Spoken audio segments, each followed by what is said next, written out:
Assalamualaikum warahmatullahi wabarakatuh.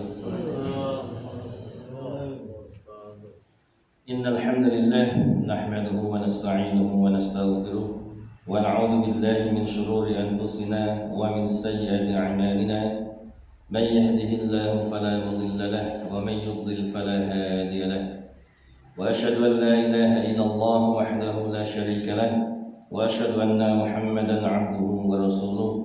Allahumma salli wa sallim ala nabiyyina Muhammad wa ala alihi wa sahbihi ajma'in, amma ba'd. Bapak Ibu sekalian rahimakumullah, alhamdulillah segala syukur senantiasa kita panjatkan kepada Allah Subhanahu wa taala, yang mana Allah Subhanahu wa taala masih memberikan kepada kita nikmat berupa kesehatan serta waktu luang, sehingga kita masih bisa menyempatkan waktu kita untuk beribadah kepada Allah Subhanahu wa taala serta melanjutkan dengan bermajlis ilmu. Kita berharap semoga Allah Subhanahu wa taala mengaruniakan kepada kita keistiqomahan di atas ketaatan, istiqomah di dalam belajar agama, dimudahkan Allah untuk bisa mengamalkannya, sehingga ini semuanya bisa menjadi bekal kita kelak ketika menghadap Allah Subhanahu wa taala. Amin ya rabbal alamin. Bapak sekalian rahimakumullah, kita lanjutkan kembali pembahasan tentang syarah kitab Tauhid. Setelah kemarin kita menjelaskan tentang macam-macam tauhid, apa itu tauhid, kemudian kewajiban untuk mendakwakan tauhid. Kemudian kita sekarang masuk bab ke-6, yaitu penjelasan tauhid dan syahadat la ilaha illallah. Jadi pada bab ini akan diterangkan lebih dalam tentang makna dari kalimat tersebut. Allah Subhanahu wa taala berfirman dalam surat Al-Isra ayat 57. Allah taala berfirman, "Ulaika alladziina yad'uuna yabtaghuuna ila rabbihimul wasilah ayyuhum aqrabu wa yarjuuna rahmatah wa yakhafuuna 'adzabah inna 'adzaba rabbika kana mahdhura." Orang-orang yang mereka seru itu, mereka sendiri mencari jalan kepada Rabb mereka. Siapa di antara mereka yang lebih dekat kepada Allah? Mereka mengharapkan rahmatnya dan takut akan azabnya. Sesungguhnya azab Rabbmu itu suatu yang harus ditakuti. Penjelasan tentang ayat ini Allah, yaitu diantaranya dari sahabat Abdullah bin Mas'ud radhiyallahu anhu. Beliau berkata mengenai ayat ini, dahulu terdapat sekelompok manusia yang menyembah sekelompok jin. Ternyata jin-jin yang disembah tersebut masuk Islam, sedangkan mereka, para penyembah jin tadi, masih berpegang kepada agama mereka. Ya, ini riwayat sahih hadis Bukhari dan Muslim. Ya, jadi dulu ya sahabat Abdul Mas'ud ini menjelaskan tentang ayat tadi. yakni dahulu ada sekelompok manusia yang mereka itu menyembah para jin. Ya, dan mereka masih tetap beribadah kepada jin-jin tersebut. Padahal jin-jin yang mereka sembah itu ya, kemudian sudah masuk Islam. Dan mereka mencari jalan untuk dekat kepada Allah Subhanahu wa taala. Ya, jadi jin yang disembah sudah masuk Islam. Ya. Yang menyembah jin masih menyembah jin. Ya. Kemudian juga diriwayatkan dari sahabat Abdullah bin Abbas radhiyallahu anhu bahwa ia berkata mengenai ayat tersebut di atas, dahulu orang-orang musyrik mengatakan, kami beribadah kepada para malaikat, yaitu kemudian juga kepada Nabi Isa Al-Masih dan kepada Uzair. Dulu orang musyrik mengatakan kami beribadah kepada para malaikat, Nabi Isa Al-Masih dan kepada Uzair. Mereka itulah yang diseru atau diibadahi oleh orang-orang musyrik tersebut. Kemudian Syekhul Islam Ibnu Taimiyah rahimahullah mengatakan pendapat-pendapat ini semuanya benar, karena ayat ini mencakup segala yang diibadahi. Sedangkan dia yang diibadahi itu sendiri justru beribadah kepada Allah Subhanahu wa taala. baik itu dari golongan malaikat, jin maupun manusia. Ya, jadi Rasulullah, ayat ini berbicara tentang apa? Tentang setiap orang yang beribadah kepada sesembahan selain Allah Subhanahu wa taala. Sedangkan sesembahan tersebut justru ia mencari jalan untuk dekat kepada Allah taala, mengharapkan rahmatnya dan takut akan azabnya. Dan ayat tersebut di atas mencakup tiap orang yang berdoa kepada orang yang sudah meninggal dunia. Ini mencakup apa? Orang yang berdoa meminta-minta kepada orang yang sudah meninggal dunia, ya, yang mereka anggap sebagai wali, ya, dan seterusnya, orang soleh. Mereka berdoa minta-minta kepada orang soleh tersebut. Padahal orang soleh tadi ini apa? Dulunya beribadah kepada Allah Subhanahu wa taala. Tapi orang sekarang malah apa? Berbuat syirik, berdoanya kepada orang soleh tersebut. Kemudian juga berdoa kepada orang yang tidak hadir, baik dari golongan Nabi maupun orang-orang soleh. Ini juga tercakup dalam ayat tersebut. Kemudian juga tercakup juga orang-orang yang berdoa kepada malaikat maupun jin. Maka Allah Subhanahu wa taala melarang kita berdoa kepada mereka semua. Sesembahan selain Allah, baik mereka itu apa? Meskipun mereka malaikat, orang soleh, nabi sekalipun, maka tidak boleh kita berdoa kepada mereka. Karena ad-du'a huwal ibadah. Doa termasuk ibadah. Sedangkan kita tidak boleh menunjukkan ibadah kepada selain Allah. Kita harus mentauhidkan Allah dalam ibadah. Beribadah hanya boleh ditujukan kepada Allah, termasuk berdoa. Doa termasuk ibadah.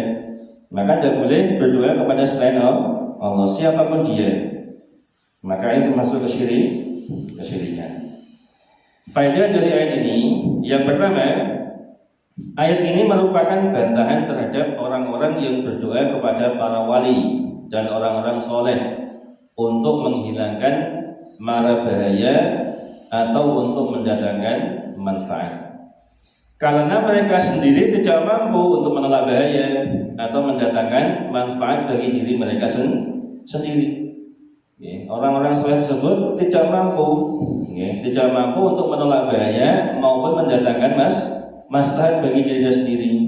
Lalu bagaimana mungkin mereka mampu menolak mandorot atau mendatangkan maslahat untuk orang lain? Ini tidak mungkin. Yang bisa mendatangkan maslahat maupun menolak mandorot hanya siapa? Allah Subhanahu wa taala. Lalu mereka sendiri tidak bisa mendatangkan maslahat dan menolak mandorot untuk diri mereka sendiri, apalagi untuk orang lain. Maka sesuatu yang tidak mungkin. Kemudian yang kedua, ayat ini juga berisi bantahan terhadap orang yang berdoa kepada orang soleh. Kemudian mereka mengatakan, aku tidak bersekutukan Allah sama sekali. Yang dinamakan syirik, mempersekutukan Allah, adalah beribadah kepada patung. Jadi mereka menganggap berdoa kepada orang soleh tidak termasuk kesyirikan. Aku tidak berbuat syirik kepada Allah. Yang dinamakan syirik itu apa?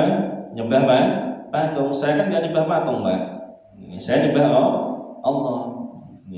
Tapi berdoa kepada orang soleh begitu.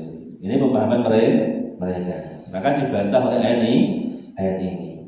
Jadi tidak boleh juga berdoa beribadah kepada selain Allah, meskipun itu orang soleh. Jadi kesyirikan itu tidak mesti apa?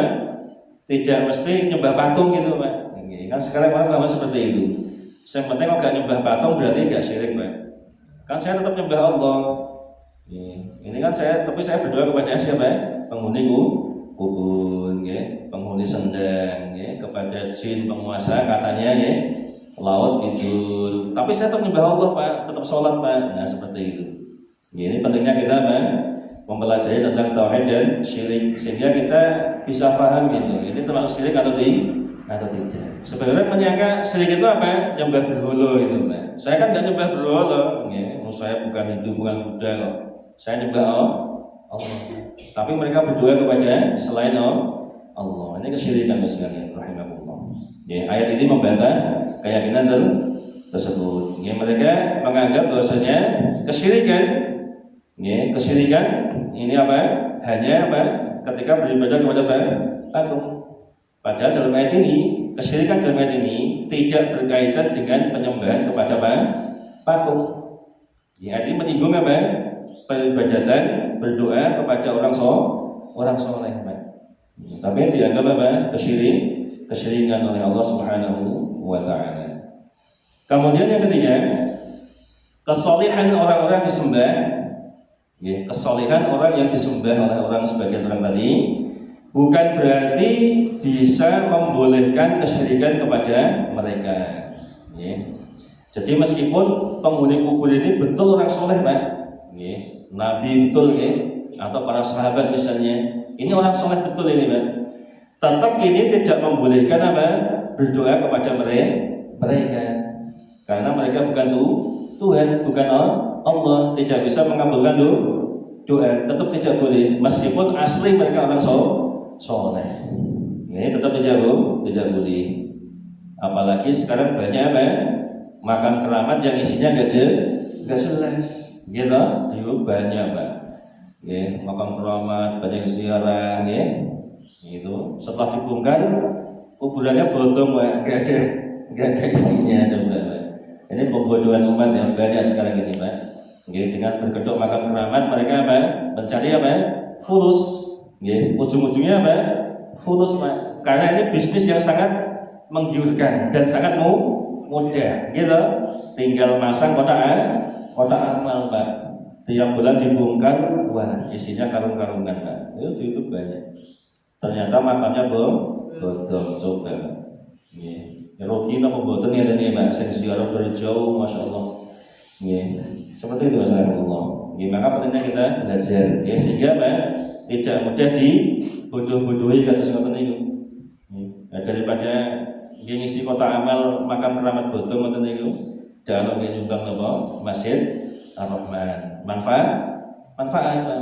Jelas ngoten lho nggih. Nggih masjid untuk ibadah jelas pahalane, Pak. Ya, seperti itu. Kemudian yang keempat, penjelasan ayat tadi itu, ya, penjelasan ayat tadi, faedahnya tadi, ini penjelasan tentang besarnya rasa takut para nabi dan orang soleh kepada Allah Ta'ala dan harapan mereka terhadap rahmat Allah Subhanahu wa Ta'ala. Ya. Jadi tadi dalam ayat tadi disebutkan wa yarjuna rahmatahu wa yakhafuna 'adzabah. Mereka mengharapkan rahmatnya dan takut akan azabnya. Takut akan azab Allah Subhanahu wa Ta'ala. Ini menunjukkan apa? Para nabi dan orang soleh, ya, ini mereka apa? Mereka sangat mengharapkan rahmat Allah Subhanahu wa Ta'ala dan sangat besar rasa takut mereka kepada azab Allah Subhanahu wa Ta'ala. Kemudian yang kelima, seorang mukmin berjalan menuju Allah dengan berada antara rasa khauf dan roja. Khauf itu takut, ya, roja itu harap. Ya. Jadi kita itu apa? Selain ada rasa takut kepada Allah, takut akan azab Allah, kita juga ada apa? Rasa harap, mengharap rahmat Allah, mengharap surga. Ibadah seseorang tidak sempurna kecuali dengan takut dan harap, khauf dan roja. Dengan khauf, rasa takut akan azab Allah, ini seseorang bisa berhenti dari hal-hal yang dilarang oleh Allah Subhanahu wa Ta'ala. Dengan adanya rasa takut akan azab Allah, maka dia akan meninggalkan segala hal yang diharamkan oleh Allah Subhanahu wa Ta'ala. Yang ada ancaman neraka, dia takut, Pak, sehingga dia meninggalkan. Dan dengan roja, harap, ini seseorang bisa memperbanyak ketaatan kepada Allah Azza wa Jalla. Ya, dengan kita mengharapkan rahmat Allah, mengharapkan surga Allah, ini bisa membuat orang itu semakin termotivasi, bersemangat untuk ibadah. Ya, jadi dua hal ini harus ada, Mas sekalian. Selain kita takut akan azab Allah, sehingga kita takut bermaksiat kepada Allah, kita juga mengharapkan surga Allah, sehingga kita juga semangat dalam ibadah. Karena kalau orang itu hanya roja saja, hanya ada rasa harap saja sekali Allah, ya. Hanya meyakini Allah itu apa? Ar-Rahman Ar-Rahim gitu ya. Ya. Biasanya orang seperti ini dia hanya semangat ibadah saja, tapi cenderung meremehkan apa? Kemaksiatan. Ya. Ketika Mas sampai kok isek mendumai Mas, tidak apa-apa. Allah itu Maha Rahman Ar-Rahim. Allah itu Maha penerima taubat, tidak apa-apa. Nanti kalau saya sudah tua baru saya taubat. Tenang aja. Allah Maha mengampuni apa? Dosa. Gitu kan. Ini bahaya, Pak. Sehingga dia meremehkan apa? Maksiat. Dia lupa kalau selain Allah itu Ar-Rahman Ar-Rahim, Allah juga apa? Syadidul Iqab, Maha keras siksaannya. Jangan lupa itu, Pak. Allah juga apa? Siksaannya itu sangat keras. Ya. Ancamannya neraka, Pak. Neraka siksaannya apa? Paling ringan, ya. Telapak kaki dibakar itu, Pak. Saking panasnya otaknya sampai mendidih. Itulah siksaan Allah. Opera pedih, Mas. Nah, gitu. Maka ibadah ini apa? Dalam agama harus ada dua-duanya. Jangan hanya ingat-ingat apa? Allah itu Maha Pengasih, Maha Penyayang, ya. Bu, jenengan betul nyanyi jilbab, tidak apa-apa. Allah itu Maha tahu isi hati seorang hamba. Yang penting hatinya baik, sama tetangga baik. Nggak pakai jilbab, tidak apa-apa. Yang penting hatinya dijilbabi katanya. Itu modelnya gimana? Ya. Jilbab hati itu gimana coba? Ya. Dia diperintah Allah untuk auratnya tidak mau. Ini kenapa tadi hanya roja saja? Dia tidak ada rasa khauf, dia nggak ada rasa takut kepada Allah Subhanahu wa Ta'ala. Ini bahaya. Maka penting kita menghadirkan apa ya? Dua hal ini. Maka Allah mengatakan khauf dan roja ini apa? Ibarat seperti apa? Dua pasang sayap burung, ya, dua sayap. Ya, sebelahnya khauf, sebelahnya lagi roja. Kemudian kepalanya apa? Mahabbah, cinta kepada Allah Subhanahu wa Ta'ala. Kalau ada ketiga ini, maka dia bisa terbang bos sekalian. Tapi kalau cuma rojak saja, khaufnya nggak ada, ibarat seperti burung, sayapnya cuma satu, nggak bisa terbang bos sekalian. Ya, ini sebenarnya mengibaratkan seperti ini. Kemudian yang ketujuh, penetapan ya, ayat tadi ini menetapkan adanya sifat rahmat, yaitu apa?